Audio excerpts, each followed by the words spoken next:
सह्याद्री अतिथीगृहावर थोड्याच वेळात ही बैठक सुरू होईल। बैठकीनंतर मुख्यमंत्री देवेंद्र फडणवीस पत्रकार परिषदही घेणार आहेत। एल निनोच्या पार्श्वभूमीवर शेती संदर्भात महत्त्वाची घोषणा होण्याची शक्यता आहे। त्याचप्रमाणे सध्या कर्जमाफीच्या चर्चांच्या पार्श्वभूमीवर कर्ज दिली जात नाहीत बँकांकडून, हाही मुद्दा आहे। त्याही बाबतीत काही एक निर्णय होणं अपेक्षित आहे। संदीप राजगोळकर आपल्यासोबत आहेत। संदीप,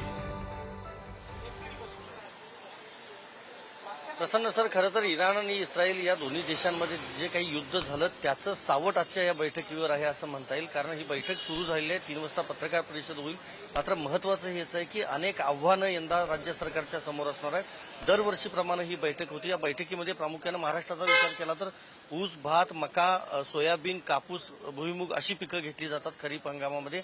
आणि या सगळ्या बाबतीत खतांचा पुरवठा असेल, वीज पुरवठा असेल, त्याचबरोबर कीटकनाशकं, बी बियाणं याचं सिंचनाचं सगळं नियोजन, पाण्याचं नियोजन, वीज पुरवठा अशा अनेक बाबतीतली ज्या बाबी ज्या आहेत त्या सगळ्याबाबत चर्चा जी आहे ती आजच्या या बैठकीमध्ये होणार आहे। राज्यातले सगळे कृषी खात्यातले उच्च पदस्थ जे अधिकारी आहेत ते आजच्या या बैठकीला उपस्थित आहेत। त्याचबरोबर दोन्ही उपमुख्यमंत्री आणि उपमुख्यमंत्री, कृषी मंत्री देखील उपस्थित असणार आहेत। पत्रकार परिषदेमधून नेमका कसा दिलासा दिला जातो, कारण मराठवाडा विदर्भातल्या अनेक गावांमध्ये, शहरांमध्ये आजही ट्रॅक्टर्स असतील, इतर वाहनं असतील, रांगा लावून आहेत पेट्रोल पंपावर। इंधनाचा तुटवडा मोठ्या प्रमाणामध्ये जाणवतोय, त्यामुळे शेतीची कामं देखील होत नाहीत अशी तक्रार शेतकऱ्यांची आहे। त्यातच कर्जमाफी देखील अजून घोषणा जी आहे ती करण्यात आली होती, मात्र अंमलबजावणी त्याची झालेली नाही आहे। 30 जूनपर्यंत कुठल्याही परिस्थितीत होईल असं सांगितलं होतं, मात्र विधान परिषद निवडणुकांची आचारसंहिता देखील लागली आहे। त्यामुळे अशा सगळ्या बाबींचा जर विचार केला तर सर्वसामान्य शेतकऱ्याला राज्यातल्या कशा पद्धतीनं दिलासा दिला जातो